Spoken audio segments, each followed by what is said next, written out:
George. She's the director of the Ray of Hope. It's a center for autism in Hosur in Tamil Nadu. She finished her occupational therapy under MGR University, and then she did her master's ML in special education, especially with children with autism. And she's experienced for more than 6 years, and she's a board certified behavior analyst. So happy to have you here with us to share your expertise, especially in taking care of our children with autism. And the second panelist here we have is Mrs. Jasmine Stephen. She is a psychiatry nurse. She's also a homeschooling mom.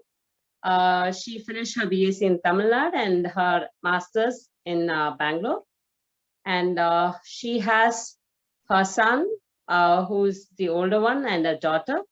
And she would share more about her experiences in handling a child with autism as well as homeschooling together. We also have Mrs. Suganti with us. She would tell us more about NIOS if it is required or when parents ask us questions about it. So happy to have a lot of parents here. We just hope, I know I am so grateful for this network of Christian homeschoolers, especially with special education needs, that we are able to support each other. We just hope that this will be a good session where we'll be able to support one another too. So first I have a few questions. Let me start off with the basic questions so we'll have a better understanding regarding autism. So first, let's know what is autism and the autism spectrum disorder from Rachel George. Thank you all for this wonderful opportunity, and delighted to talk about autism and what I know from my experience. May God bless this time that we have. And yeah, I am just going to share my screen.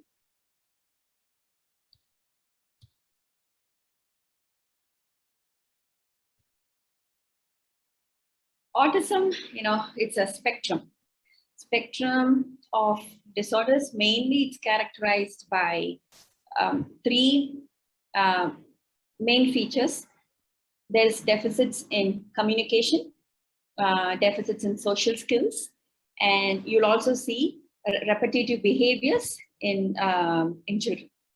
So lack of communication. So even if a child might be talking, I might say some things from the cartoon, he might imitate what you are speaking, but he or she may not be able to communicate. Like even if he's thirsty, he will not say, Amma, give me water, or I want to eat something. Can I go outside? So there is a lack of communication. So even maybe sometimes a 4-year-old child might just point to things, what they want, or they will engage in crying and tantrums because they can't communicate what they feel, what they want, and they're not able to express their needs. And also lack in social skills. So there is no reciprocal communication, conversation skills. They have a problem. They don't know how to initiate conversation, make friends, relationship. So all this come under the social skill deficits. And you can also clearly notice this in school-going children also. Sometimes they'll just be shy, but then the thing with kids with autism is that there is a clear distinction in the social skill deficits. They become very anxious if somebody new come to their house, and also if with the transitions, when you're moving from one activity to another activity, you're moving from one place to another place. Any transition also can cause problem behaviors in these children. They love the insistence of the sameness. When things change, they can't handle it well. So you will see a lot of problem behaviors. And then this repetitive behaviors. Some kids engage in hand flapping or stimming. Some of these behaviors they engage in just to like self-stimulate themselves, to calm themselves. Their senses are in heightened mode, and so they do engage in these kind of behaviors when it's too overwhelming. Either they might cry or they might just engage in some repetitive body movements like rocking back and forth, looking at their fingers like this, or even like humming certain sounds. And so these are the characteristics. So lack of communication, lack of social skills, and repetitive, restrictive types of behaviors. And then, as you know, it's a spectrum. It can range from mild, moderate to severe. And each kid on the spectrum is different. When I work with kids, I always tell the parents, don't compare your child with another child because each child is different. That makes it even more complicated. So when you're going in for therapy, you have to tailor the therapy, the goals according to that child, specific child. And that's the spectrum we are dealing with. It could be anywhere, like mild. So mild children will need minimal support. And if it's a severe, if they're severe on the spectrum, they will need moderate to high support as they transition even into adulthood. So parents and caregivers need to know like what is the range, what is the end of spectrum. Okay, this is autism, basically thing. So yeah, so it's a spectrum of disorders, and you can identify this by the age of 2. 2 itself, you might, you'll be able to see some of the features. Thank you for that clear introduction. So what are the red flags? The red flags that we need to watch, that we can pick up, and how do they diagnose? How do they analyze and like finally say this child is under autism? Okay. So what we are seeing here in India is the children are getting diagnosed very late. The parents, the mothers have questions and suspicions of the child's development and behavior because they're seeing the other kids and they're comparing with the other kids. But when they go to the pediatrician or the doctor, they might just say, no, it's a boy, the child will start talking late, or you don't worry, it's your parenting, or what you're doing is not right, or something like that. And then the diagnosis is very late. But as parents, you have to look at the developmental milestone. There is a checklist. Autism Society of America, on their website, you have this checklist. From 2 months onwards, you can see a child will engage in certain behaviors. If there is a delay in those behaviors, you can keep watching. You can keep looking at that. So sometimes a child, there is a delay in the milestones. Sometimes, in most cases, child develops in a typical way. The milestones are all achieved. By the time they reach about 15 months or so, there is a regression. There is a loss of skills. Even the things that they used to do before, they stop doing that and they just regress. That's also often the case. So what are some of the red flags that you need to be aware of? Is, there's no big smiles, no reciprocal social interaction. Like when the mom smiles at the baby, when the child is 6 months old, the baby often smiles back. But if you don't see that smile at 6 months itself, that can be an indication. Okay. And then no sharing of sounds, no babbling by 12 months. Also, the child may not be able to point, reach, or wave by, even when you say bye, the child may not even look at you. There's lack of eye contact. The child won't imitate your action. There's lack of imitation also. And then no words by 16 months. This is when I see, and I ask parents, when did the child start talking? When the mom will say, oh, it was only by 2. Then I ask them, what do you do? What did you do until then? She said, I went to the doctor. The doctor said the boy, since it's a boy, he will start talking late. And so the diagnosis is really delayed. But if you see here, if the child is not speaking, there are no words by 16 months, that's a red flag. And then no meaningful 2-word phrases by 2 years. By 2 years, a child should have 2-word phrases. And then you have this, any loss of speech, babbling, or social skills at any age. This is also a red flag. Even though the child was talking, and then if there is a loss of these skills, it's a red flag that parents need to be aware of. Also, a very clear indicator is no response to name by 12 months. When you call the child's name, child needs to look at you, come towards you, or respond in a certain way. But if there is no response to name, that's a clear indicator, and it's a red flag that parents need to be aware of.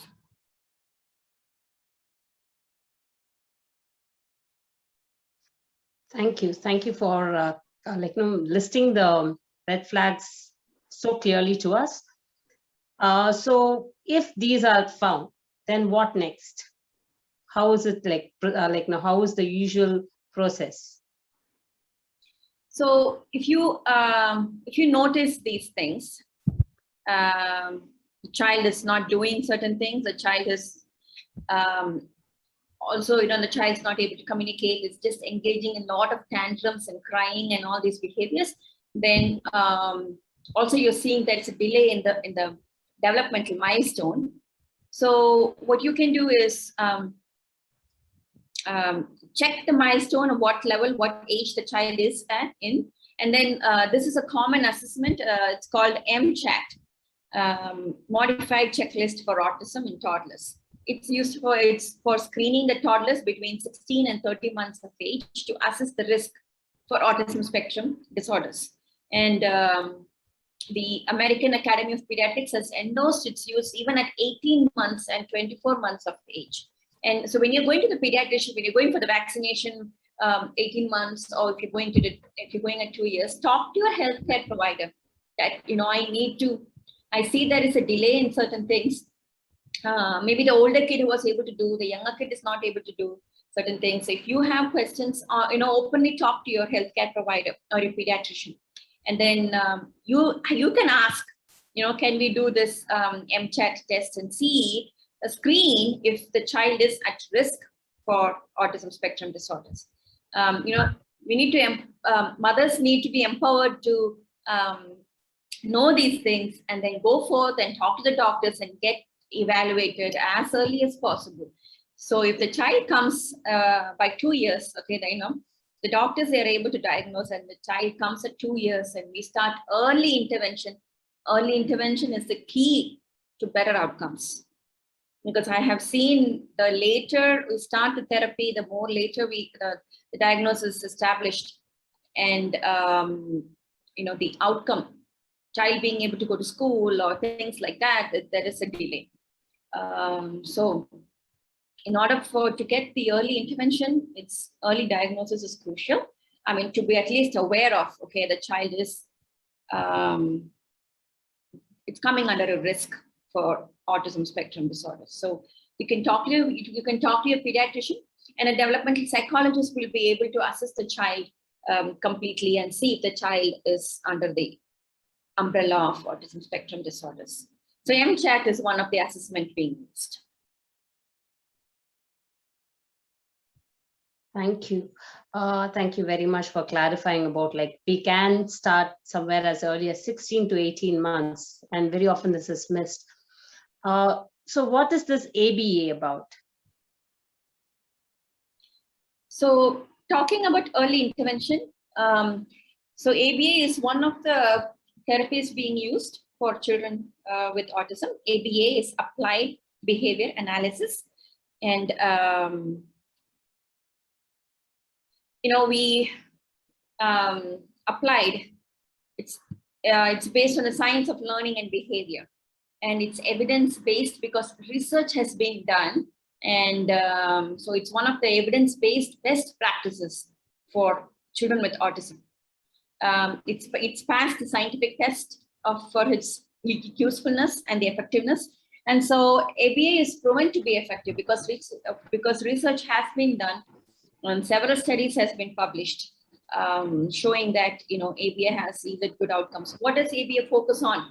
Language, communication skills. It helps to improve the child's attention, focus, academics, play skills, social behavior. A behavior analyst will be able to identify when a child is engaging in problem behaviors. A board certified behavior analyst will be able to identify what is the function of the behavior and then give recommendations based on the function and so that you can deal with the problem behavior. So it focuses on all these skills, and so ABA is also used to help decrease the problem behaviors. Okay, so it's used to increase desirable behaviors, decrease the problem behaviors, so that there won't be any barriers for learning, so that the learning will be going on at a steady rate, because ABA also works on the problem behaviors and helps to reduce the barriers that interfere with the child's learning. So it's applied behavior analysis. We use science, completely science, and we analyze the behavior, and it's applied. It's practical. It's useful. That's the ABA is one of the therapy that's being used for early intervention, and it can be started as early as 18 months of age onwards. Now, who do you go to? That's very important. We use a lot of techniques. Different techniques are being used, but we have to be careful where you're seeking the ABA therapy, because people who are not licensed and not qualified are also doing all this behavior therapy and all these kind of things, and so which is causing more harm than good. So if you're looking for a center or a place where you want to provide ABA therapy, you have to make sure that this program is monitored by a board certified behavior analyst. That should be the credential, and that person is able to supervise the other staff who are working. The staff can be behavior technicians working under them, but the center, any center that you're going to, and if you're seeking ABA therapy, that center should have a qualified, licensed board certified behavior analyst. If not, if anybody is just giving therapy, then the program may not be effective. And the staff working over there also must be fully trained, and there should be a supervisor who's there to monitor and provide support for the program. And there is no cut and copy paste, like I can take a program which another child is doing and do for the specific kid. No, it is individualized, it's tailored to the specific child based on the child's deficits and skills. And also the goals are based on the family's need, the need of the family, what they want the child to achieve. So these are some of the components of a strong ABA program that parents need to look for. And then along with that, a speech and occupational therapy also, the child will benefit from that also. Thank you. Thank you for explaining about ABA. I mean, this is something that is evolving, that's getting refreshed every day. Yes, and because it is research-based and evidence-based, it must be something that is really helping the children. So what are the types of autism and what are the features? You had mentioned that there are different severity. Are there different types of autism also? And what are the features of those types? There are no types. I mean, there's like high functioning. We call it high functioning, or Asperger's syndrome, where it's it's a mild. They can come under the mild autism category. Sometimes these kids are not diagnosed. They're able to go to school, but when they go to school, you will see that there is a considerable. It's very obvious about their social skill deficits. These Asperger's children, they won't be able to make friends easily. There's a lot of peer pressure. They don't know how to follow the rules in the classroom and all those kind of things. But they might have certain strengths. They might be good in math. They may be good in numbers, or they may have an obsessive interest in a particular area, in a specific domain. It might be cars, or it might be about the weather. It might be a certain thing, and they just love to gain more information on that. So when it comes to conversation, they only want to talk about that, their own obsessive interests. There is no back and forth exchange of communication and all that. So these are the mild social skills deficits that you can see in this high functioning autism or Asperger's syndrome. And then you have moderate autism, where you have more limited, there is limited language skills, language and communication skills, and more problem behaviors. Moderate to severe, there's a lot of problem behaviors, a lot of self-stimulatory behaviors, and mild will be, there is a minimal lack of communication, mild, very mild form of problem behaviors, and very few sensory issues. Along with this, the children will also have food selectivity. The diet and the food preferences vary. Some kids, avoid vegetables completely. They might only pick textures, a particular texture of food. All this is also part of the autism thing, because of the GI problems. If the kid has GI issues, then you can see all this food selectivity problems, and then sleep disturbances. This is one of the major problems.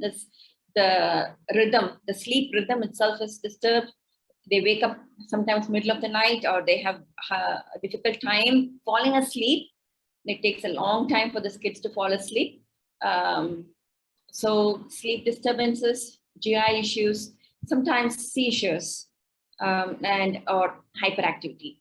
So there is medication only to treat certain specific ailments, maybe like hyperactivity or seizures and all that, but there is no medicine for autism as such.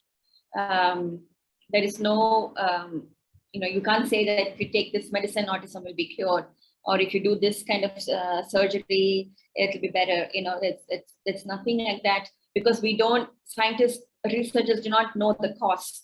What causes autism is clearly not known yet. It's a genetic and an environmental component, both together combined. So since the cause is not known, there is no one particular medicine to cure it.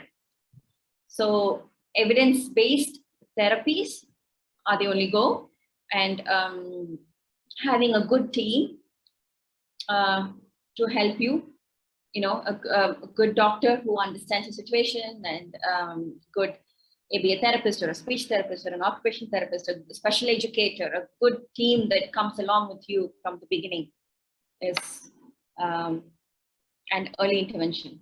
This is what is going to yield a successful outcome, a better outcome in the end.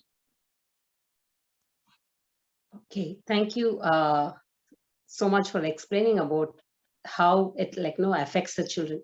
Are there any other specific problems that are faced by these children, according to the age groups, like toddlers? Do they have specific issues like toilet issues, or feeding you had already mentioned, and sleep you have mentioned? Any other issues with regards to their regular lifestyle, their activities of daily living, and the problems faced by the family in the house and out of the house? What are the other common issues and how it is dealt with? Okay, so toddlers, so child maybe 2 or 3 years of age, and so then parents are they become to notice that there's some problem. This child is not behaving like his older sibling, or like the other kids, is not playing with the other kids. And the noise, because they're overwhelmed by the sensory stimuli, so then they cover the ears. If there any loud noise comes, they keep flapping their fingers, and also all these kind of self-stimulatory behaviors they engage in. But the society doesn't understand what's actually going on.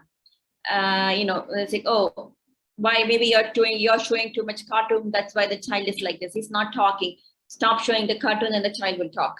And then when you take the child out to the public, it's a change in situation. It's a transition. It's a new place. It's going to be overwhelming. The child is going to engage in problem behaviors, lots of problem behaviors. And then again, the people are going to pass comments or judge or look at the parent, in a harsh way. So there is no support, and the parents completely avoid going out. Okay, so their social activities is also restricted because of having a toddler. Generally, toddlers are going to be toddlers. They're going to be playful and all that. But again, when it combines, when there is autism spectrum also, then it's more, it aggravates the situation. And children with autism are very, very sweet, very loving once you start working with them. They actually teach, when I work with these kids, they teach me a lot of things which I would not have learned. They enjoy the details. They're good at certain things. They teach us to pause, just pause a moment, enjoy the nature, see what's happening, right here, no worries, not thinking about tomorrow or the future and all this. These are all the strengths that they have. And I don't want to be talking only about the challenges and the weaknesses, but I want to talk about the strengths of these kids. And, even when they become adults, they excel in certain skill, they have certain strengths. And if the parents are able to identify what is the skill, what they're interested in, what they're good at, it might be cooking, they might be able to become chefs or something like that. I've seen a unique interest in cooking sometimes. So then I encourage the parents to, train them to be chefs or something like that. But they also need to learn to adaptability, learn to be flexible, and cope up with, the daily challenges, emotionally, physically, and all those kind of things in order to, succeed later. So beginning at the toddler, beginning at the early stage is very, very crucial. From, up to 7 years, your brain is changing. It's growing. There's plasticity happening, with all the connections. So that's why I would really like to encourage the early intervention and early diagnosis. So yeah, just a typical toddler, whatever issues toddler will have, these kids also do have. But then again, these the core deficits of autism compounds the situation for parents. Again, you have toilet training issues. Kids are not potty trained early. So it takes about, maybe by age of 4 or 5 is when the child might be potty trained. With the help of the therapy, that's also achieved. If they come early, we are able to potty train them early also. So if we are able to, if the gap, the milestone delay is kind of, when they come early and we are able to train them, we train them in everything, even to say hi, like, who is this, Amma, who is this, your daddy? We have to teach them, everything has to be taught. But once we teach them, if they come at 2, by the age of 4, they're learning everything, and they are able to come at par with their typical peers, and they're able to transition to kindergarten. Definitely, there will be some deficits, some lack of skills there, but with the help of a good special educator, and we can always keep watching for that. But parents, it's a lifelong help and support they will need, and because it's a developmental disorder, and so, but it depends on the kind of support you will need to give. If we are able to train them and teach them, then they will need minimal support in the future. Thank you, especially telling about their strengths. I very much agree with you. I have one friend of mine whose son is so interested in cooking, and he makes creative. He puts peanuts on butter, and that was the first food he served me when I went to his house. I was so impressed. Okay. So what are the therapies available? So as you mentioned, you had mentioned about behavior therapy and also medications. What are the other therapies, and how each one is relevant and important? Yeah. And how are they, to make it complete? How is it relevant for them? I would say, we need a holistic approach, not like only one therapy or only this is going to work or only that. We need to work together. I won't say only behavior therapy is going to work. Yes, that works, but we need a team of professionals coming together to support the parent and help them in this journey. Okay, that team would include an occupational therapist who focuses on the gross motor, the fine motor skills, help the children with the writing, and also help with their sensory problems that the child is facing.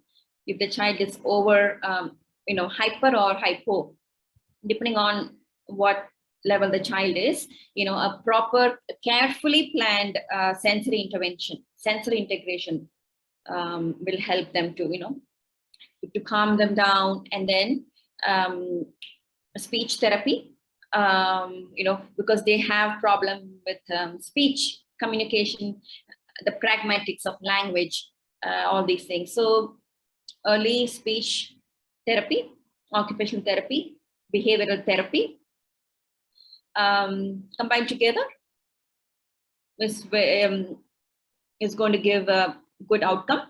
And when the child is ready for school, special educator in the school who can also monitor the child's behavior and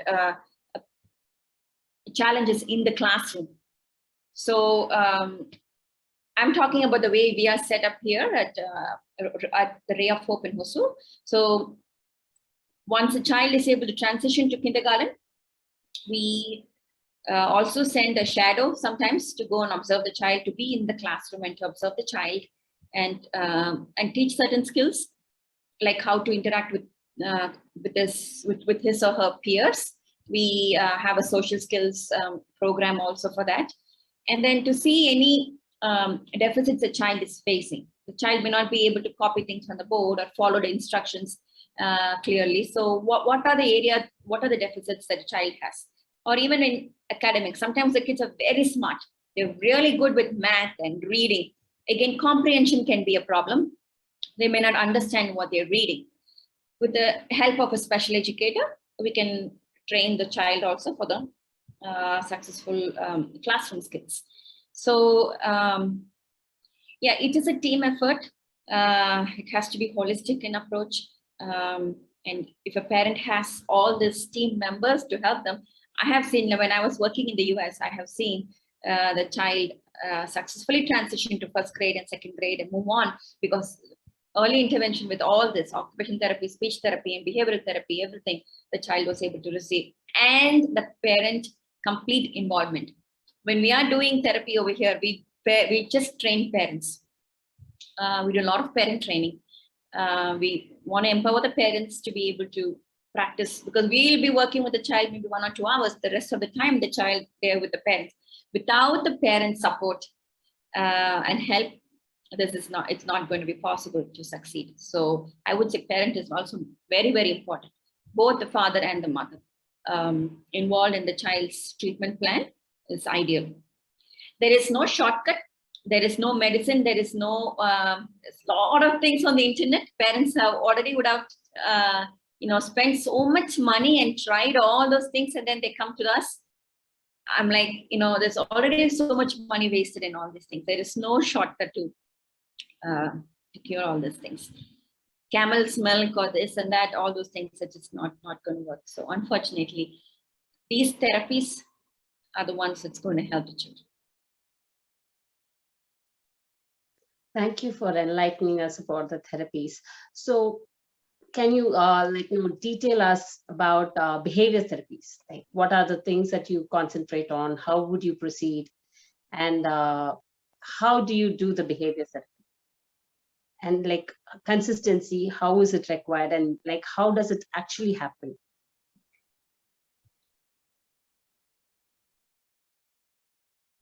Like I told you earlier, what are the components of this strong behavioral program?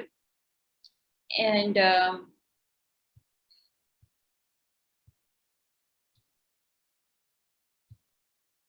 we use different techniques in ABA. We use reinforcement technique to increase the behavior, positive and negative. Shaping is one of the techniques, chaining, prompting, differential reinforcement, and punishment. This punishment, when I say punishment, positive, negative, it's not like any physical thing. It's not a corporal thing. We don't even have to touch the child. It's like, see, for example, when you're in the car, when you're sitting in the car and you don't have the car seat, it's just going to beep really loud, and that automatically is going to make you wear the seat belt, because you want to avoid the beeping noise that comes because you're not wearing the seat belt. So to avoid that negative punishment, you wear the seatbelt in the future. So, that's the punishment that's mentioned over here. It's not, so a child,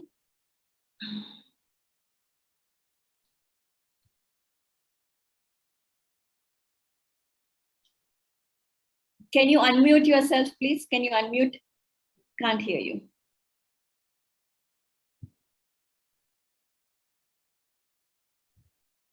Hannah, you are muted. Hannah, you are muted. Sorry. So with these techniques, how do we proceed? Like, the parents are taught these techniques, and how are they trained to, like, apply this? Yes. Sometimes it's difficult for parents to do it practically. Yeah. Parents are taught these techniques, but initially, first we do a complete assessment of the child. As soon as the child comes, we see what level the child is, developmentally, whether the child is at 0 to 18 months. Sometimes a 5-year-old child, after we do the assessment, might be in a 0 to 18-month age level. Okay. But it's okay, because as soon as we finish the assessment, we make goals for 6 months, and we start the therapy immediately. So once this therapy, then within 2 years, we are able to see that the child progresses so quickly in the milestone, and they're able to succeed. That's why if a child comes when they're 2, so by the time they're 4, they are able to go to kindergarten, because we use this assessment, BB MAP assessment. I don't know if you can see this. It's a verbal behavior milestone assessment placement program. This is the assessment that we use for these children. It clearly shows us what level, developmentally, what age, what level the child is at. Okay, and then we teach them all the skills. We teach them imitation skills, because without imitation, the child is not going to learn from peers. If I, even just high five, even that also has to be taught sometimes. Just to clap hands, it has to be taught. Imitation skills, fine motor skills, playing. And then first thing we do is to teach the child to communicate. If a child wants water, if the child is thirsty and he sees water, he or she sees the water, we teach them to ask for water. If a child cannot speak, we do sign language, because we want the child to communicate soon. I have seen, and research also shows that through sign language, we're able to, the vocals are emerging. Okay, because when the child is signing for water, and then we say water, they keeps hearing that. Eventually, months later, he's going to say water. And then we expand the language. Give me water. Can I have water? Okay, so we teach them to request items, then we teach them to label the items, we teach them to follow instructions, because these are all the skills necessary to be in a classroom or for anything. They're following all kinds of instructions, and their visual perceptual skills, play skills, social skills, and so this verbal behavior milestone assessment, the language is broken down into these components, specific components, and each component we have to teach them, like communication, labeling things, following instructions, imitation. All these things come under that domain. So this is one of the assessment that we use for these children, and there are different methods that we use to teach them. I'm not going into all the detail. These are some of the methods that you can see. There are specific techniques that we use, and I'll just talk about this one method which we use quite often. It's called discrete trial teaching. It's one-on-one. Each task is broken down into small steps, and we teach them with repetition. We also see that repetition and practice helps the child to master a skill or anything. So lots of repetition, which is carefully planned. And then the child also receives reinforcement. There is no motivation initially when the child comes, not interested, not motivated to do anything. Why should I give you a high five? Why should I do what you want me to do? This lack of motivation. So then we find out the things that the child likes. We build the motivation through reinforcers, and we just pair and play with the child. Only when the child is happy, relaxed, and engaged, learning is going to happen. We don't need to use any aversive punishment procedures to make the child learn. The way we interact, the way we deal with the child, we make sure that the child is in a happy, relaxed, and engaged place, and for the learning to happen. Okay, and discretile training is also helpful to teach the behaviors we want to increase, like communication, requesting items. Can you play with me? Can you pick me up? All those kind of things the child will be able to ask through a structured program. And then we also use a lot of natural environment teaching. For example, morning, mom is going to make breakfast. So she takes the bread outside, and so the child can, come and say, make me a sandwich. And so the mom can say, okay, what do you need? Then she will say, get the, give me the spoon, get the peanut butter, get the bread. And so, there's a lot of interaction over there. And the mom can make the child request all these things. So that again, the language is just going to increase. So during the day, in the day-to-day lives, this is natural environment teaching, not just coming to the center and sitting at the table and working one-on-one, but it's also in the natural environment. How can we teach the child? Because that's why the child is also going to learn more, and because that's why the child is immersed in for the language. Okay, so we follow the child's interest, use the child's interest and motivation. And also we use the child's everyday environment, because the skills can be transferred. Whatever they learn at the center, the skill needs to be transferred at home, at the community, to wherever they are. And also the skills need to be generalized, not only with the therapist, but with the parents, with the outsiders, with their family members. Their skills have to be generalized. So that's how we plan the program in the beginning itself. How are we going to maintain the skills, and how are we going to generalize the skills over time? So that's why we have to carefully plan the program so that to make sure the child is successful. This is one approach, the verbal behavior that we use with the children to teach manding. Manding is requesting, tacting, labeling, listener responding, listen and to respond, which basically following instructions, imitation, visual perceptual skills. All this come under the verbal behavior approach. This is one of the method used in ABA. So like I said, in ABA, we teach skills to replace the problem behaviors. We increase the positive behavior and reduce the interfering behavior. We increase the child's academic, social, and self-help skills, and which also to ability to focus on task, comply with task, and increase the motivation to perform. And we also aim to improve the cognitive skills so that the child will be motivated for learning. And like I said, we want to see the generalization of skills, not just at that center, but also generalized at home and outside the community. So, we have to make sure the child is able to transition to school. So we train the teachers and also communicate with the teachers or the special educator that the child is able to do these things, and the child will need help for these things. So proper communication and working together in the team is necessary too. So these are just some of the methods and techniques used in ABA. Thank you for giving us such a detailed description regarding ABA. Are there any facilities that are provided by the government or any other, like what are the facilities or more so should I say rights of these children? Does Jasmine know any of the facilities in India? What do we have any? No, Rachel, I don't. Okay. There are government-based programs too. Now this awareness of autism it's much better than when I moved to India 4 to 5 years ago, and from what it is now, I think it's definitely better. There's more awareness because we can see more kids are also diagnosed with autism. 1 in 54 kids now.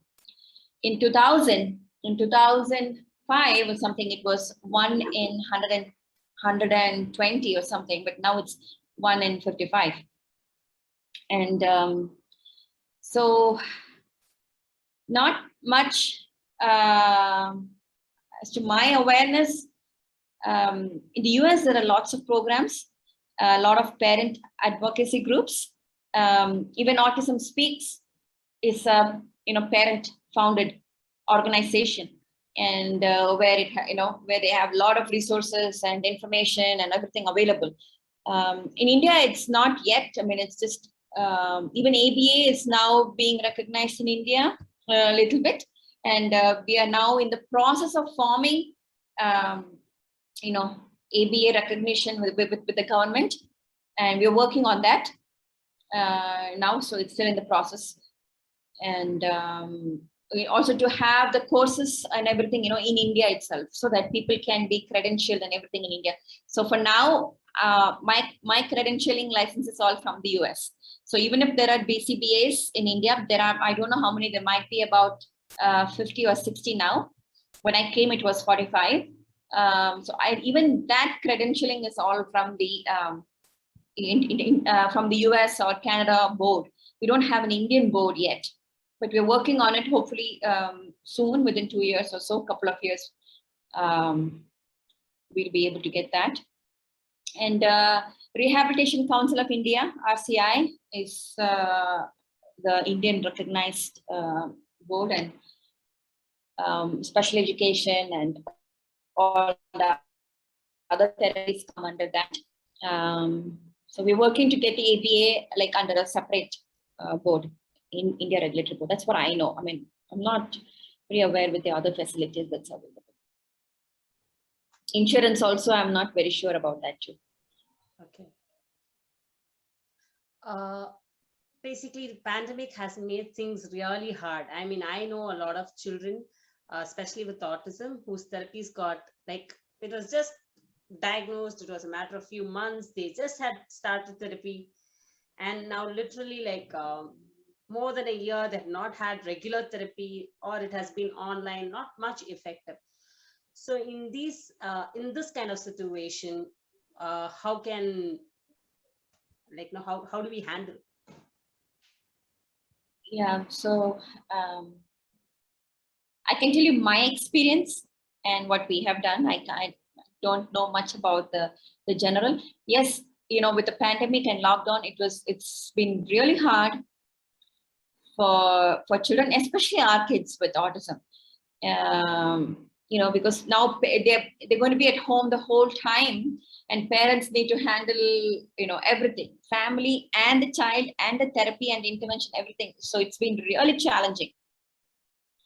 Our center, basically what we did was we made parent training compulsory from the beginning. So weekly once the parent used to come and attend the sessions, and we were able to train them. In fact, one story is, one example, I had one parent, she faced some challenges with the child in the beginning, because it was autism as well as global developmental delay. And so then she was not able to continue the therapy at home, whatever we were training her. And I didn't understand why she was not. Then I realized that she was not, psychologically ready to hear what we're talking. I've been training and everything, but it was just going about, it was just like, oh, I don't think my child can do it. And, so that was the state. So, but then I trained her before the lockdown and all this pandemic and everything. I trained her every day for a month. I brought her inside, trained her from all the basic steps, showed her everything. And then the lockdown came. By God's grace, she was already trained and she was able to manage this at home. And and then we have also been doing telehealth online sessions the whole pandemic. Now we have opened the center, but the whole pandemic we have been doing online telehealth sessions, again offering training for the parents and also training my staff. It's a new thing that we all had to learn. Just making the child with autism to sit in front of a screen is not easy, as parents know that. but the same reinforces and all those techniques that we were able to do in the center, parents really took up, they were really amazing.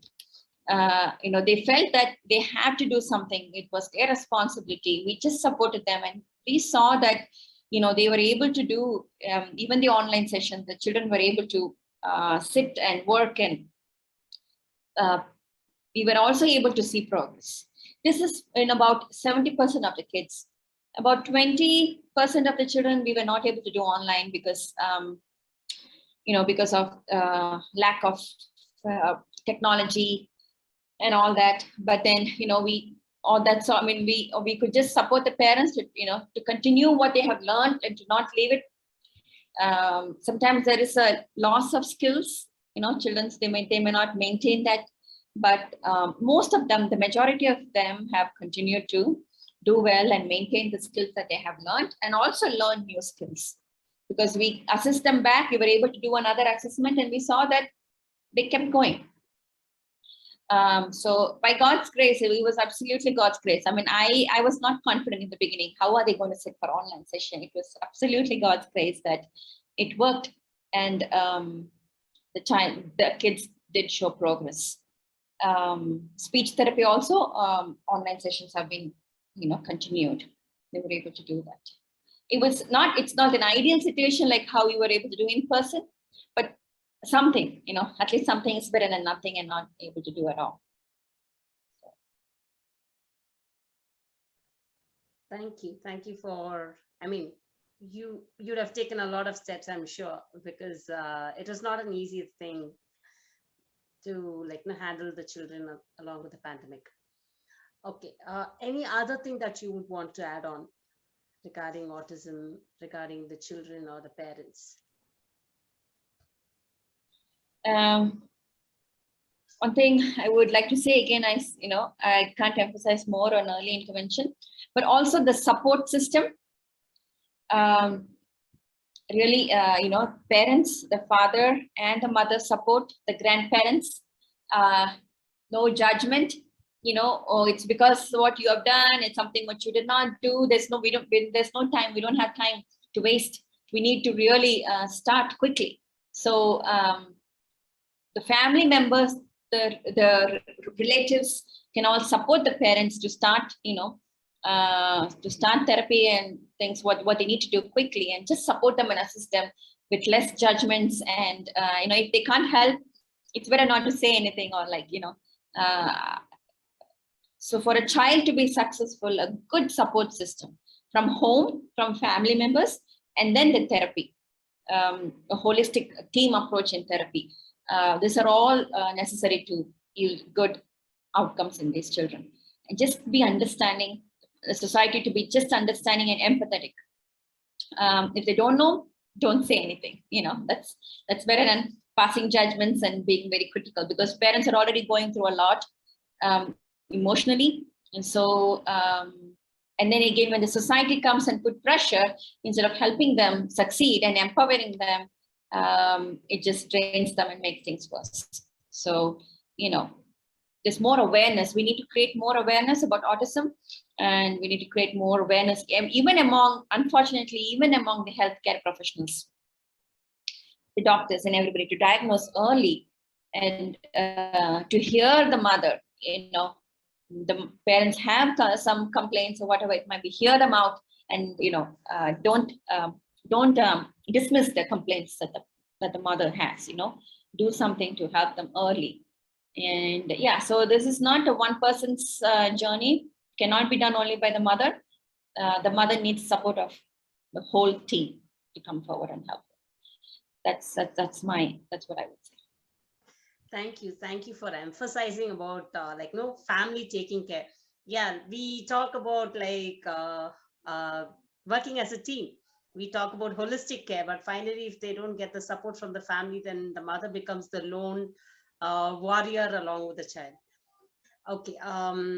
Now, with the same remarks that you had given, I want to move to Jasmine Cheshi. How did you handle when you received the diagnosis as a healthcare professional, and especially who specialized in psychiatry? You would have been how was it for you to accept the diagnosis, and how was it to tell to the family, and how was the acceptance of the family, and how did you manage that? Thank you everyone for this opportunity. When it comes to handling autistic child, it doesn't mean whether you're a qualified psychiatric nurse or psychiatric doctor. What I want to say is, like, for us, when we study this, autism is a 5 marks short essay. That's it. But when I got a child who is having the autistic symptoms, on the whole, the journey is totally different. Mother is always a mother. How much ever we educate ourselves, but when we are handling the child personally, it was very tough. It is not at all an easy job at all. First and foremost, it was very difficult for me to understand that what's going on in my child. Because my son, initial milestones were perfectly fine. All the motor skills were fine. But when it comes to GI, okay, as Rachel said, like, he had some GI symptoms. He had lactose intolerance, fructose intolerance, sucrose intolerance. That means on the whole, he can't eat anything. He is allergic to mother's milk. Imagine, that was his condition. So first, the problem started with the food. Then later, when it comes to the toddler age group, like, he can't communicate, he can't talk. Okay, the way we talk, he can't. When he is feeling hungry, when he wants to go for a natural call, he don't know how to express it. Simply what he will do is he will bite my hand, or he will hold me very tightly. So initially, I don't know what is this response, like why he is doing. It was very difficult. When we go to the new places, why he is biting my hand, I don't know. But later I come to know that, okay, this is the way my child is trying to communicate. When I understood that, then I started be sensitive to him, like what he's trying to say. I started, observing him the more. And moreover, I would tell you that, like, support system, like for this autistic children, I always say mother is the best support. So I understood one thing is, like when my child was going through these problems, like my family members, even my husband, usually compare the child with the other child, and they will say that why the child is like that, you are not a good mother, you don't know to take care of the child, you don't know to discipline the child, see, all those kind of arrows from every side, the mother has to take it. And why the mother has to take it? Because your child cannot able to recognize that he has been attacked.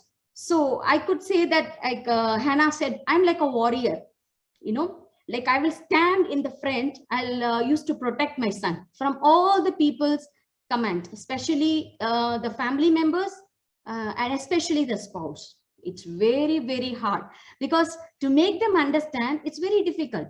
Like the mothers, those who are with me with the autistic child, will understand me better. Am I right? It's very difficult.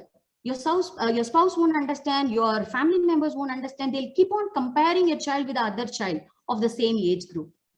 And it was very difficult. And when he goes to school, the complication has become more, like teachers started attacking the child. Like Rachel was asking about what are the benefits the government has given to the child. I'll tell you, in India, the autistic child, first of all, in the school, they won't be accepted as a normal. That is the bitter truth. This child will be targeted. This child will be isolated. And this child will be punished beyond what the child could able to explain. I still remember my son was in the school, and every day, night, he is the child, he won't do bedwetting, but when he started going to school, he started doing bedwetting. And early morning, he will cry. He will simply cry and cry. He doesn't want to go to school. My husband used to push him, pull him, drag him to the school, and they used to, send him to the school. And later, like, why my son is doing all this thing, I just want to ask. So what I started telling my husband is, okay, if he doesn't like it, not to send to school. Then whole family started, again, I'm not blaming anyone because they can't understand the situation. But as a mother, I told, okay, let us stop the school. We stopped. We asked the teacher, And they said that, no, your son is not writing properly. So that's why we are taking these steps and all those things. This child cannot explain what's going on. So we stopped the school. Then after that, the child has become very cool, that agitative behaviors were not there. So we stopped. And the next school, when I want to proceed, that's a time where we entered into a school called Inglewood. Inglewood is a school where only 4 or 5 children will be in the school. So my son was taken to that school, and my son is not ready to enter into the school because he got the school phobia. He can't communicate also, he don't know what to say, and he is not interested. The owner said, okay, allow him, let him come, explore. If he likes it, let him join in the school. Then my son slowly, he came, he went to the play area, he saw everything. And later I felt that peace and calmness in his mind. Then we admitted him in the school. That's where we come in contact with MANA, the Autistic Therapy Center. And that's where they identified that my son is having the autistic symptoms, and he is going through his, a type of tough time. He could not able to communicate and all those things. Physical punishment won't help with these children. And he won't talk at all. My son won't talk.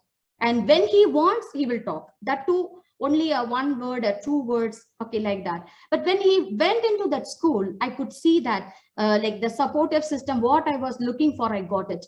The family could not support me, but the school started supporting. The therapy center started supporting me. They could able to understand what I'm going through and what my son is going through. So they started giving him a like speech therapy and behavior therapy. Like he will have a attention deficit hyperactive disorder kind of a symptoms also. He won't sit in one place, he'll be roaming around, and slowly they could able to discipline him in the behavior way. Then at last, when he is in the school, he had a same set of children, autistic children along with him. He started playing with them. He started communicating with them. And one fine day, my son started talking. It didn't happen overnight, I'll tell you. My tears, only my pillow knows. Because I used to cry in my lonely time and in my prayer time. Our God is so faithful. He put people in the correct places to connect with me so that me and my son will be blessed. So through this therapy center, he started talking. And first thing what he said was why he didn't like the previous school. He said in the previous school, because he is not writing, they made him to remove the shirt and sit in one corner. So this child, he was telling that I was so embraced. In front of girls, they made me to sit like that. So this is the scenario for the autistic children in the Indian, way of educational system. But later, my son started picking up well in the school, and later he started talking too much. Okay, like he's a very talkative, as Rachel said, like he's a mild and level of Asperger's he developed, and he started talking too much in the classroom. Teachers cannot handle sometimes. So it was the condition. But all other things, like even everything, okay, I convinced only one thing is like being an autistic child's mother is a calling. How you are an educated doctor, how you are educated to be a teacher, some of them called to be pastors or anything. The same way, to be a mother of autistic child is a calling. When you take it up like that, I'll tell you, your child will improve. Never ever accept the negative comments of the society. Never ever accept the negative comments about your family member. And sometimes I will tell to the extreme, never ever believe the negative comments of your mind. Believe that this is the calling. God has called you to take care of this special child. He has trusted you. And I could say that if you could able to give birth, this child, God has given the strength. The same God has given the strength to take care of this child also. So trust this. First, trust God. Second, trust yourself. Third, trust your child. When you do these 3 things, I could tell you that we can overcome this problem or issues, whatever it is. And once my perspective changed, I started seeing the positive side of my son. The teachers were saying he's not writing, he's not studying, he's not doing this, that. But I started focusing on what is his strength. He's good in games. He's good in concentrating things, whatever he needs. and he is very sensitive to our problem. For a mother, I will tell you, if you have an autistic child, please don't cry in front of your child. Autistic childs are the happiest child in the world. They want only the happiness. They doesn't want your mothers to be crying, and sad. So what I taken up is like, I make sure that I'll be happy in front of my son. So these are the small changes. It made a big difference in my son's behaviors. And from that school, like when he was in first standard, like the teachers changed. And again, one misunderstanding teacher came, and she started expecting my son to run the same race of the other children. How get good marks, do this, do that. And when the point comes, I want to move out from the school, like I want to put it in a public school. That's where my therapist were standing with me, and they said, Jasmine, you're taking the fish from the fish tank, you want to put it in the ocean. Do you think your child is going to thrive? Then I said, I prayed, I felt like God is, leading me to do that. So I took it as a challenge. I said, I'm going to stand with my son. So let me put him into the public school. Then in the public school, from 6 students, my son started studying with the 59 kids in the classroom. I'll tell you, it was not easy, but I stood with my son all the steps. Whenever he comes with a complaint, I will always be ready with the answer. And he talks to me openly, everything. These autistic children are so sweet, I'll tell you. They are not manipulative. I have another one daughter. She's very smart enough, and we call her a normal child. If you say she's normal child, like other kids, she knows to manipulate. But my son doesn't know to manipulate. He's very transparent. He's very open. Everything he talks. So I started moving from mother to a friend. So I could able to get into his world. I could able to understand him. So these are the way, Hannah. It was very difficult. First, for me to understand. Second, to make the community to understand and cope up, especially the family members. And later, all the things fall in place because of God's grace. And today, my son is doing well. And we registered with NIOS. And he is in his 8th standard. So Jasmine, how did you start homeschooling? Why did you want to start homeschooling for him? Yes, the homeschooling was my first option when he was in first standard itself. But the thing is, like, I just want to, because I don't have a confidence how to handle the child. That's the one thing I could say. And second thing is like now my son could able to communicate, and he could able to study well. And the prime thing I always say that God is the center of it. Like whatever you say, certain things say and done. Okay, this is the best thing I could say. We got an inspiration in 2019 to move for homeschooling. So when again all my family members, friends were saying, what about socialization? How your child is going to get the socialization? I said, I don't know. Do you know about homeschooling? I said, I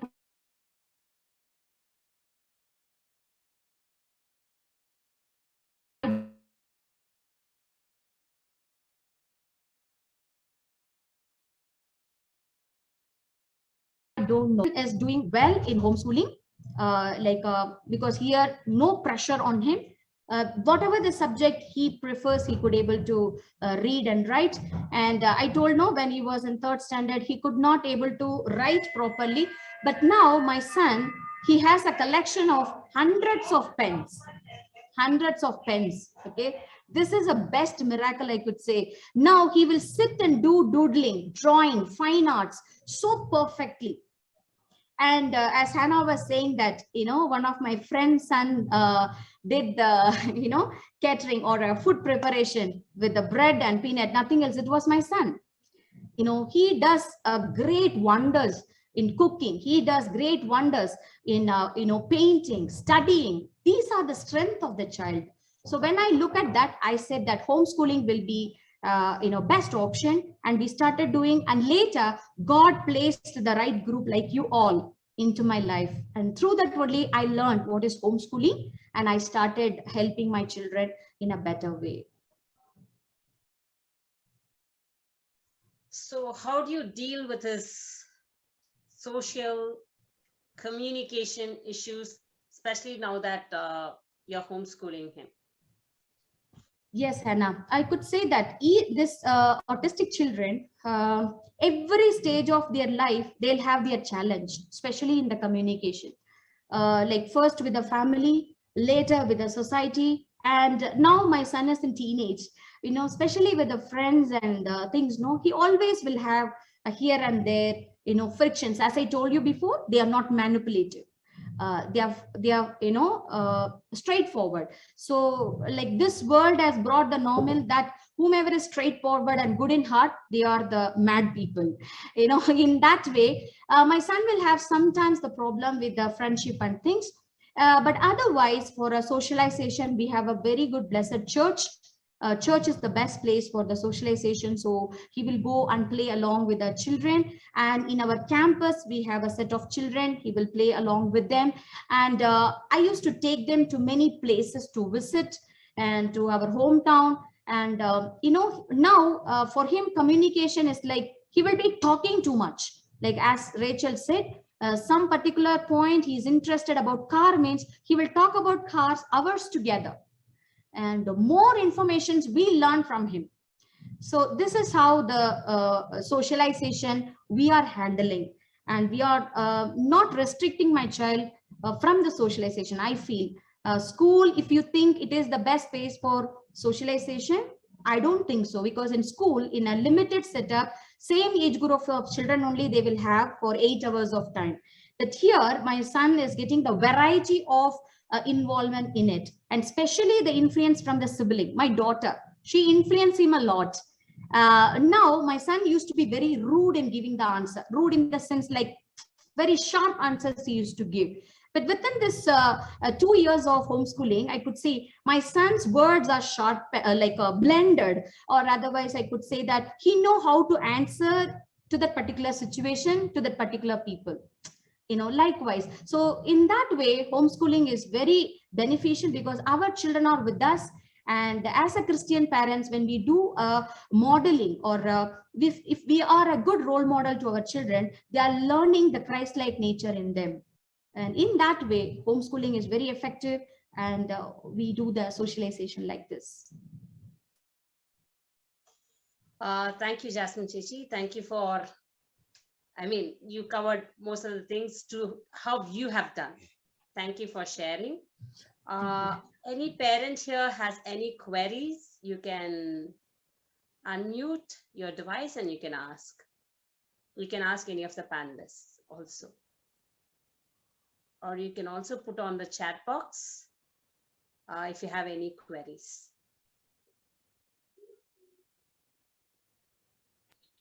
Hello, my name is Sarita.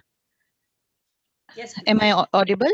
Yes, you are audible. Yeah, I just joined in the last 15 minutes, I think, or 20. So I don't know whether this question was asked, but I work for an NGO, and we have one girl who is, I think in her file it is mentioned autistic, but she came from another NGO to us. So so she's finished her 10th standard, but now that I'm teaching her the 12th standard subjects, she's struggling a lot. And even for the 10th standard, she struggled a lot with English and even other subjects. So she got very bare minimum marks. So I did not know that could be her situation, but I went ahead and took the normal subjects for the 12th standard. That's English, Hindi, home science, and painting and things like that. But I am seeing that she gets stressed. Even now, she doesn't want to answer 3 papers. She said, I'll answer only 2 for this October exam.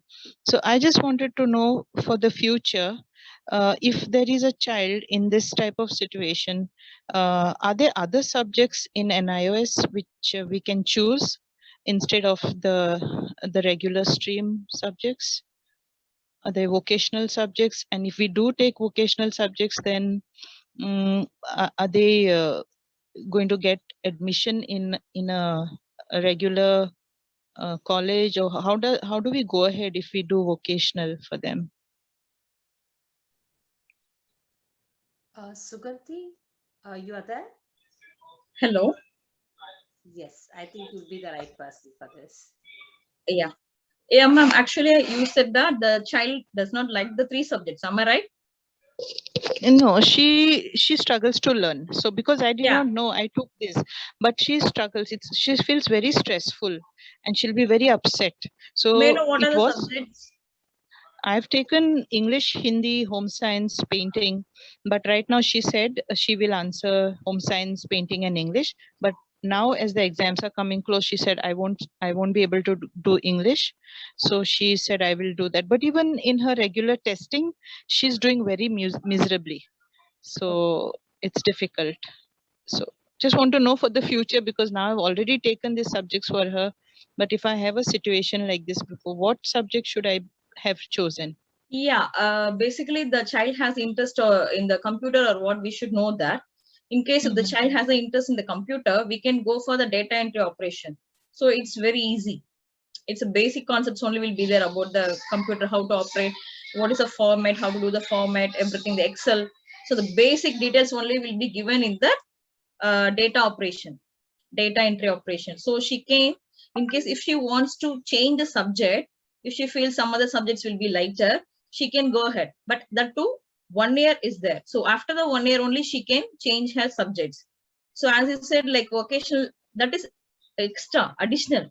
Once you complete the vocational, you cannot go for the colleges as you need. You have to complete the 5 subjects in the senior secondary. Okay, so you're saying, um, so if she takes vocational subjects, if any child takes vocational subjects, then the child has to still do the normal subjects Of to clear the course, 12th ma'am. In standard. case the girl wants to go to the colleges, everything, Yes. she has to Yes. fulfill the criteria given by the college. For example, if she wants to go for medicine, she has to adopt the subjects of biology, physics, chemistry, like that. So everything what she wants to pursue in her future, she has to take the subjects according to that. And moreover, what subject she has selected in NIOS, when she goes to the college, she has to fulfill the criteria which is given by the college. They have some certain rules and regulations. She Yeah. has to fill that. Okay. But with these NIOS vocational subjects, how do they go? Any way they can, do something, some other training or something like that? Yeah, ma'am. So if you want to go for the vocational education, you can go for that. But Hmm. like you cannot tell like a 12th standard completion certificate, you need it. Right? Okay. So Okay. vocational Okay. education, if you go, you can choose the profession like that. So you Okay. cannot go and give an entry in the college Yeah. Yeah. based on the vocational education certificate. Yeah. Yeah. So she's not able to do the normal subjects, then she can grow in these vocational subjects. Yeah, She if can she goes to do the some more yeah, study if in that. she goes for the vocational education, so she can do the something like a business or what education she studied, what a subject she selected. Based on that only she can go for a work. So she cannot Okay. go for the college like whatever she wants, or UG or PG, like basic. Yeah. She can't do that. Yeah. For that she needs a Okay. 12th standard certificate. Yeah. Also, there's this subject entrepreneurship, which someone asked me. Is that to be chosen as one of the subjects? Can it be Which one, ma'am? entrepreneurship? Sorry, I didn't get you. It's entrepreneurship. Okay. Entrepreneurship, I think the business side. Yes. Yes. So, is it one of the subjects to be chosen for the 10th or the 12th, or is it just a vocational? What is it? You're asking about the this one subject wise, ma'am, or only the Yes. vocational? Yes. No. Does that come under vocational, or it can be chosen as one of the subjects? No, vocational No. only to come under Okay. Okay. Yeah. Thank you. that. Yeah, ma'am. Thank you.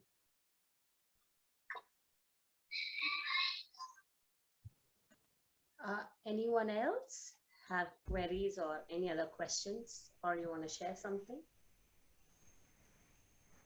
Hi, I'm Chandana. Okay, my son is autistic, but I feel very difficult with my daughter.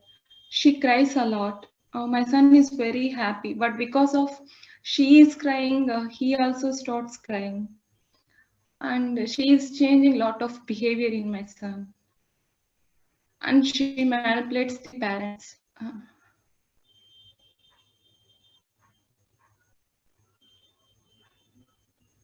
Hello. Who would want to answer? Our panelists? Okay, I can go ahead. Sure. Hi. Chandana, so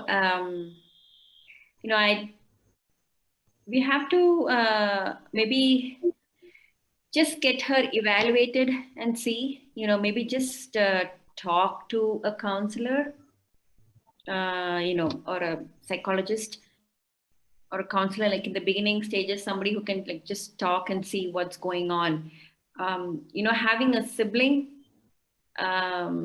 with autism, and if I'm thinking, I don't know if there are any parents who have over here who have two kids, and one child is on the spectrum and one child is typical, and the typical child is facing some issues because the mother's attention may be going more for the child with special needs. Is there anything like that? Because I'm thinking it might be in this case, maybe there might be some lack of attention, or this child is trying to imitate the child on the spectrum to get the mother's attention. Because here now, when there's a child with special needs, mom has to spend more time with that child. I don't know if because of the neglect, is the child engaging in these behaviors? I'm not sure. So does any other parent face similar issues?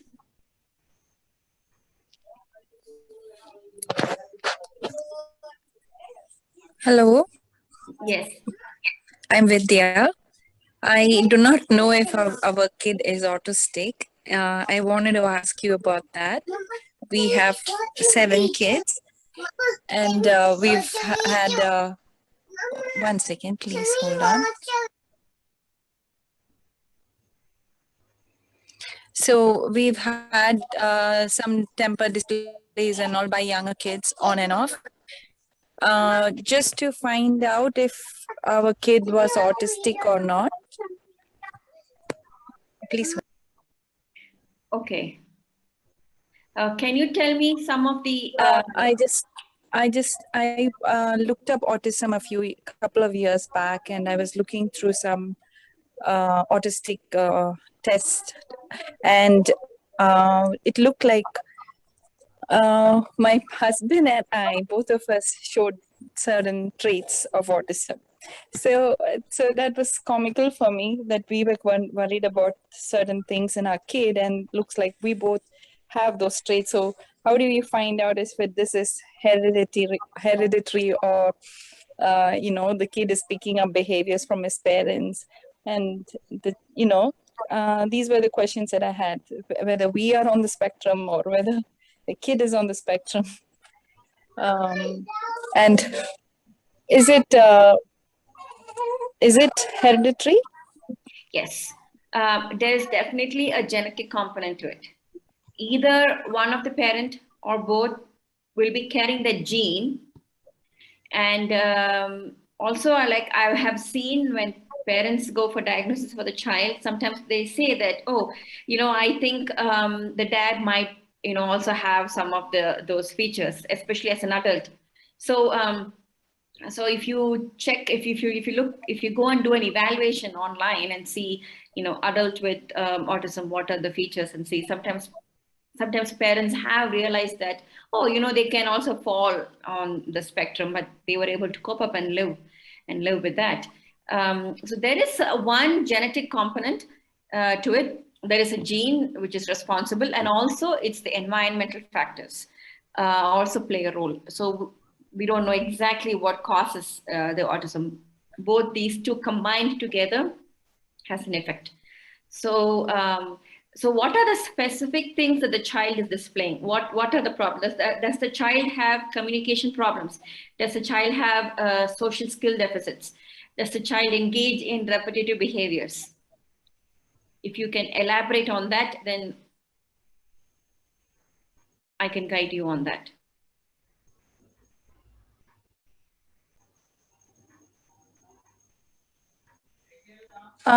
If you're talking to me, or yes, to you. Yes. Okay.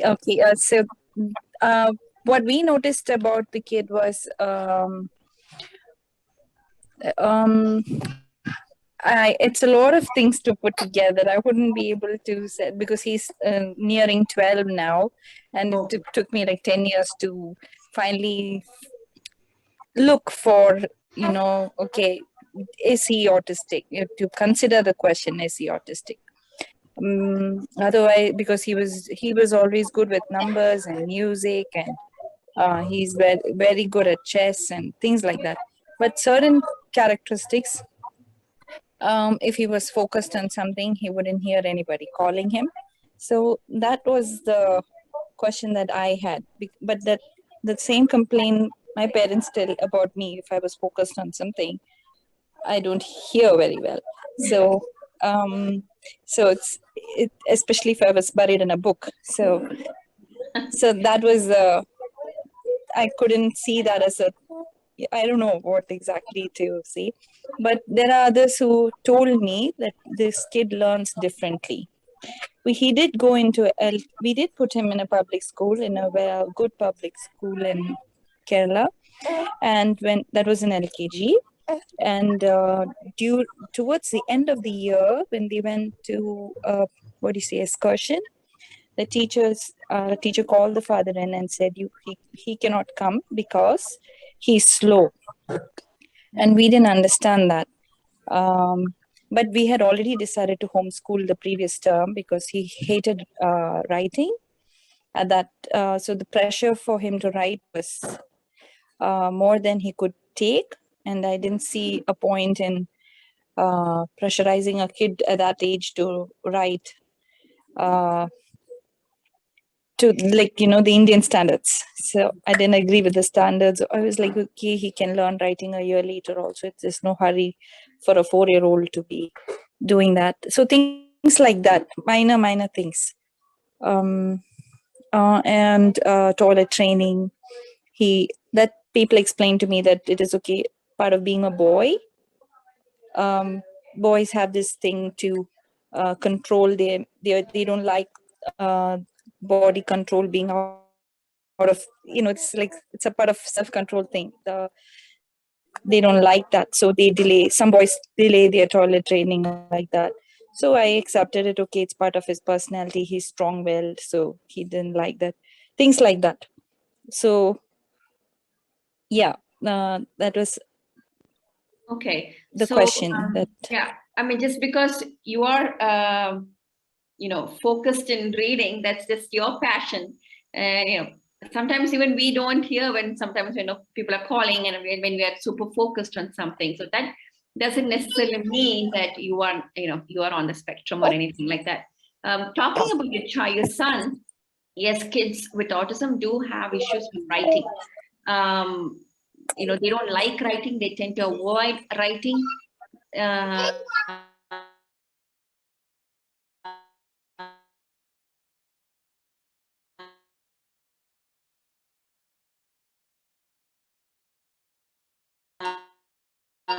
They love, but attention will be a problem. They won't be able to understand child. Also, you can do an autism screening and see. It's not MCHAT, but for that age, you have to. That's a separate test. You can just consult with a healthcare professional, developmental pediatrician or something, and just if you want to see if he falls on the spectrum, that will just help you and the child, and so that you can understand what's going on. Why does he have issues with social thing and all that? It will give you an awareness, and you will know how to help him guide for his future transitioning into adulthood. And then they don't need to say that he is slow or anything like that, but what is the actual problem? Knowing the problem gives you an idea on how to help him and guide him. He might, writing skill, in the future can become obsolete. We don't know, typing and skills or something like that. He may be good at something, drawing, designing, and then, he can choose a profession, a vocation based on the skill that he's good at. So you can get him assessed and see, at least for the sake of the school, so that the teachers also will know how to support him and help him instead of labeling him slow or something like that. And and avoiding him to come for excursion. That's not nice. It's not good. That was years back, and just before we started homeschooling, we started. Okay, yeah, but we but want that the child. was, I think, which enabled me to take the decision gladly, like because they said that. Yeah, but we want the child to be included in the community in the future. Inclusion. In part of in the part of the society. So also for you to understand him, I think you can get him diagnosed and just to see whether he falls on the spectrum. He might be on the high functioning level. That's why he's able to do what he's doing also. Maybe somewhere on the range. One thing that I've noticed about him is if he has to go into a crowd where, like, just one example, there was a birthday party, and we had to come in to play games. And instead of joining the games, he suddenly burst into tears. And that deterred the younger ones from joining the games. So that's why I just remembered when the other sister asked about the younger child. So I think that was how I started thinking, maybe I should check if he's autistic, because it's he portrays confidence in front of his younger siblings in the house, but that at that party he told me, I don't know why I'm crying. Okay. He's extremely sensitive. Like Sister Jasmine shared, she was describing our son to a great extent. He's extremely sensitive and sweet and all that is there, but it's at sudden junctures we find him unable to. Yeah, that social anxiety will be there. Coping up in social situations. They don't know. It's too overwhelming. How do I? Yeah. So for Chandana also, maybe you can observe the child or the older sibling, and you can just talk to your developmental pediatrician, and talk about your concerns and see, if the child also, might have something in a milder form, or is just going through some, changes where, now this younger sibling is getting all the attention and the therapy and everything, and she's left out. And so we know that it's a complicated thing. So just talk to your doctor, your pediatrician, and explain and see, what's going on. Actually, every day she cries for everything. She will blackmail. She will raise her voice on parents, most often with father. She will show hand and she will shout too much. And sometimes she cry a lot. Can I ask Jasmine Chechi how she handles if she has such kind of situation? Because she mentioned that she has had such situations. Thank you, Sister Hannah. Yes, I could able to answer to your question, because when my son was 3.5 years, where I got the second one, and what happens is like I used to see the newborn used to have red patches on the face and the hand. Like initially, I don't know what's happening. Whenever I just leave the child to sleep, when I come back, I could see the marks on the baby.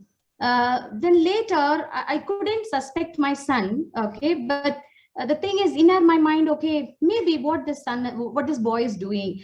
So later, I quite observed that because all the concentration is going to the newborn, what he does is like when no one is there, he comes and he pinches, he beats the baby. And once I remember, he put the chocolates into the baby's mouth, when I asked him, he will talk only to me, like with a little bit. I could able to understand what he's trying. So he was saying that I was sharing chocolates with my little sister, like that. So either they will be in this extreme of harming the child because all the focus is going on to them, or to the other extreme that, as I told you, they are very so sweet and loving and sensitive. So he wants to share. I still remember when my daughter was 3 months old, my son fed her a chicken, lollipop in her mouth, because they literally take it. When I said that you have to take care of your sister, you have to play with her and all those things, you have to share, especially when I said, so this little kid, so innocently, he shared the chicken lollipop with the baby. But thank God nothing has happened. So this is very common among the siblings, especially when you have a very short duration, or otherwise 3.5, 4 years, when they both are coming under the what you call 3 years to 5 years of a difference age group. So maybe that may be the reason. Okay, like your daughter need not to have a autism, or daughter or a son need not to have autism, but as Rachel said, it may be attention seeking. It could be possible. So the thing is, like, don't panic, don't judge any child initially. Just take it to the the counselor or the pediatrician of development pediatrician. Just assess, then you will come to know that what's exactly happening in your child. Sometimes even the mother cannot understand what's happening, but the skilled person could able to explain it in a better way. But have a watch on both the children. And like I could say that I stopped for my daughter breastfeeding as early as in the 6 months of time I stopped her. I transferred to bottle feed, because once my son spoke to my friend that always my mama is keeping the younger one on her lap. He didn't understand that I'm breastfeeding the child, but he could know that I'm concentrating more on the younger one. So sometimes we have to sacrifice. So what I did is I transferred the breastfeeding into bottle feed for my daughter, just to show or give a balance to both of them. It was painful, but we have to take a call. This is how I handle. Thank you, Jasmine Chichi, for sharing. Do we have any other queries? I think we had one query on a chat. Let me just check. Just a minute, Hannah. Yes. Is it possible for the those who have spoken today, if you can share your contact number, or whatever communication the parents can just contact you directly, if it's possible, or some email IDs, something where they can just get in touch with you if they have any more queries. If it's possible to put it on the chat, that will be helpful for parents.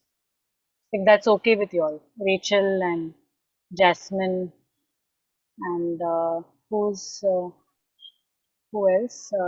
Sugandhi, yeah. So if you can just put your name and your contact details, then the parents can approach you all directly, if that is okay with you. Yeah, it's okay. And I'm also part of the Christian Special Education Network. And the information is also there for parents. But because there are some other parents also have joined. I don't know whether they are on that group. So yeah, okay, I will.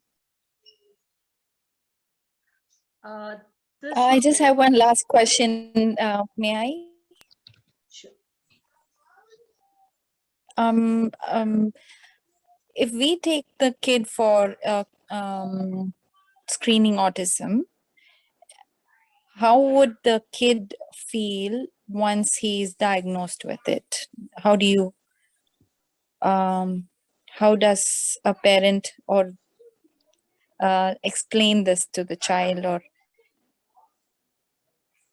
how does it affect his thinking about being labeled?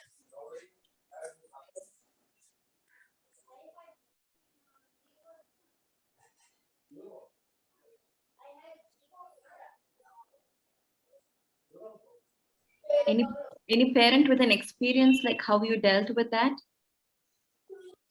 Jasmine?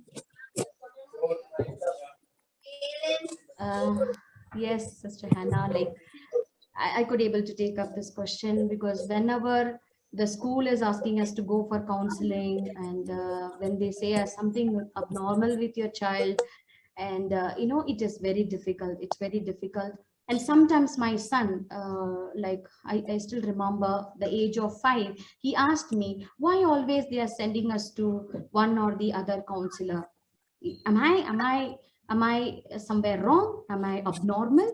This is a question he asked. And once I still remember, we went to a school for the admissions. That particular school was run by the nun sister, and they asked, like, what is your name? He said, John.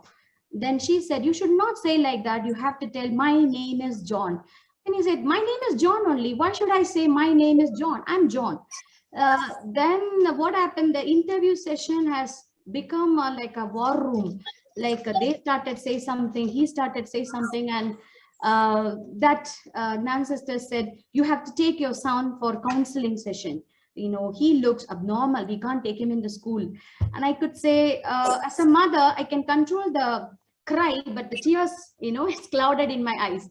My son just looked at my eyes and he got annoyed, and he said that this nun sister doesn't know to talk even in a basic English. Do you want me to study in the school?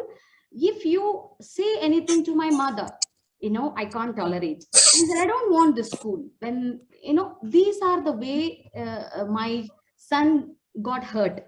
But the better part of this is like, God is so faithful. And as I told you, mother, you should be a best friend. When we both sit together and talk, we repair each other. And he used to tell, Mama, don't cry, don't cry. You know, if they tell us to go for a counseling, okay, we'll go. We'll find out what it is. I'm ready to cooperate with you. I'm telling it in the proper sentence, but when he was small, I could able to understand the way he says in the, you know, little bit of words he put together, what he communicates. So the child, definitely it hurts, but the mother is the one. What perspective you give, the child will understand. You are the mirror of your child. I say, for autistic child, mother is the mirror. What you give, okay, is the what the child is going to perceive he is. So always you give a right reflection to him. Don't reflect what the society gives to him. You reflect what your child wants to become. And I'll tell you, your child will become the best masterpiece of God. That I will guarantee you, because my son is next to me. We were asking him to share. Can you share that how you felt when they were calling?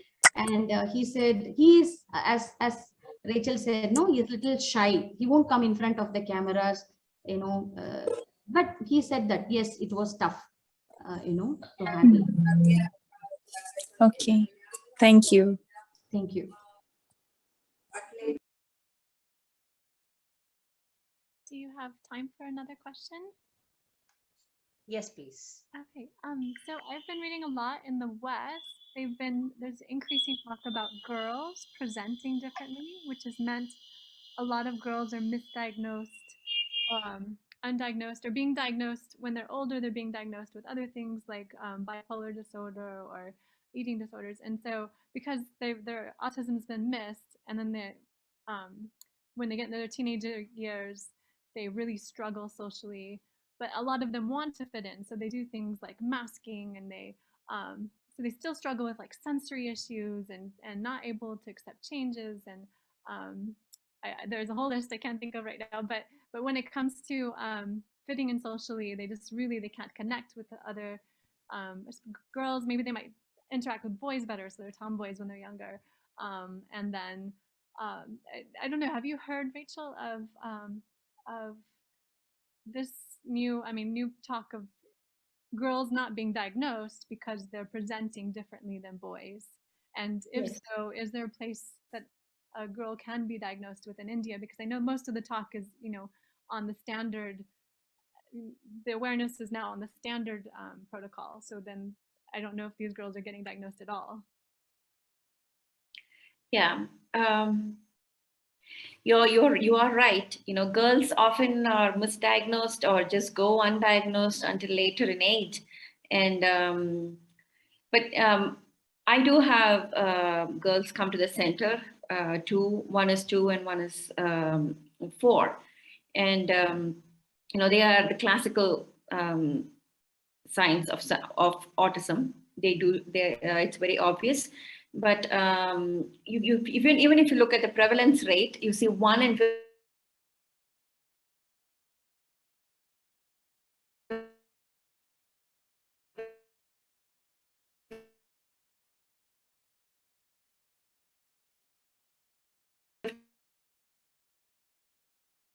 54. If you see a teenager girl with autism, they have, because of this masking and, there's a lot of anxiety, and you can see associated depression in the girls. But they are, I don't know, they have this capability of imitating others' behaviors, but boys not necessarily. And so they will learn the social cues from others. They may not initiate friendships, initiate conversation. They might just be passive listeners, but they are watching and observing, like, the social interaction and everything, and they're able to imitate better. And so they're just not diagnosed. They're just very typical, and then they just move on. But we can see there is a lot of anxiety and depression also along with that, along with autism, because of this masking, and they're not diagnosed and everything. And this goes on even in later stages of life. So, in the early stages, if you see, the symptoms, it's kind of similar. The boys and the girls, I don't see that much difference. Of course, girls, I don't want to use this term, but they can be stubborn, even when they're 2 and 3. Compared to boys. With the boys, if I say, do this, or when you're trying to teach them imitation skills and all that, it's easier to get them to do it. But with girls, it's really harder. We can see that in the early age itself. And but they're very good observers. They observe and they learn quickly. So there is a difference. And but early stages, we can diagnose them, but if they are undiagnosed and if they go on to the school, it's very difficult to diagnose that. But if parents notice any of these, things that the girl is doing, the child is not, she does not have any friendships, she does not have any, social circle, and they're always alone and withdrawn, and, just keeping everything to themselves. If the parents observe these kind of things, then they can go and get checked and consulted and get some help, because this will just carry on. And I think I've found that it's been difficult because, like you said, you take them to the pediatrician, they see that they're talking, they can talk, they have verbal skills, because I've read that a lot of girls might even have verbal skills, but then you find, it's a kind of like a monologue or a script. So they're like going on and on and on about their favorite subject, just normally, but people don't catch it because it's like about a movie or about ponies or puppies. And so then you take them to the doctor, and the doctor says, don't worry, they'll grow out of it. They'll grow out of it. You try to express their social anxieties and the sensory issues, and you're just told that they'll grow out of it. So just finding support, finding help, I think, has been difficult. Yeah, social anxiety is common with girls. That's why they tend to be withdrawn and avoid any kind of social situations. And so girls can also be in the high functioning, the Asperger's in that category. That's why they also have, a specific obsessive interest, and the conversation is also one-sided. It's not back and forth. And these things tend to make it difficult to diagnose early if they are on the high functioning side. But if they're in the mild to moderate, and even in the early ages, we can see that the child has autism, and they can get the diagnosis. Because I do have few girls come to the center.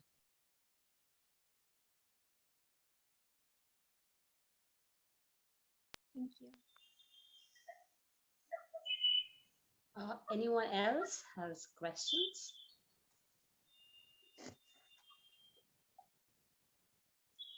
Okay, we have one question. One of my neighbor's child, 7 years, is hyperactive, intelligent, but have some issues like talking back, destroying things, stealing things. Is this having any relation with autism? They say his father is an engineer who used to do destroying things, but now too he dismantles things like microwave oven or any other instruments before start using any items.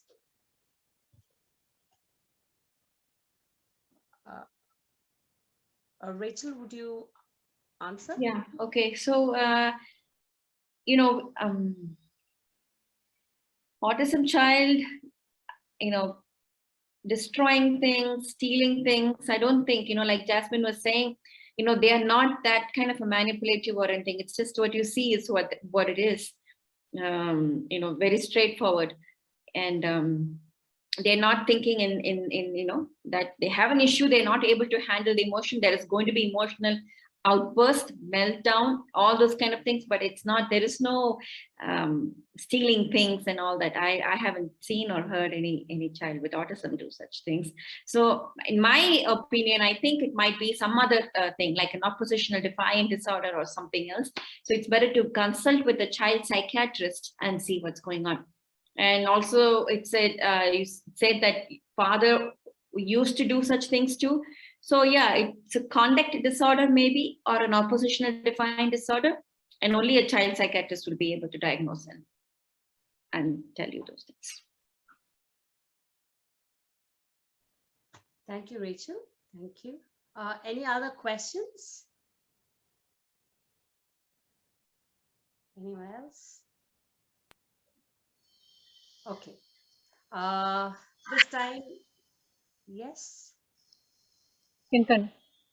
At this juncture, I want to thank Rachel for joining us, especially enlightening us with her expertise, knowledge regarding autism and how to take care of children with autism.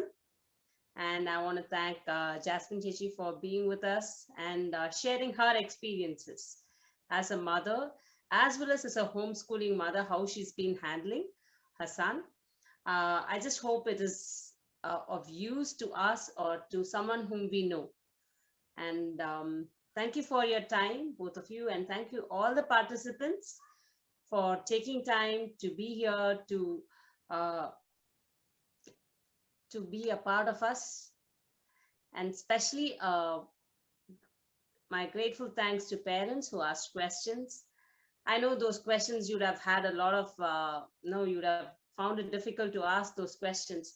But yes, thank you for being so brave and asking those questions. We just hope it has been a time of learning for all of us. And thank you to the team at the Homeschoolers, Christian Homeschoolers, for arranging such a program for all of us. And especially, I just hope the video recording also would benefit even many more who are not able to attend today. Thank you very much for joining.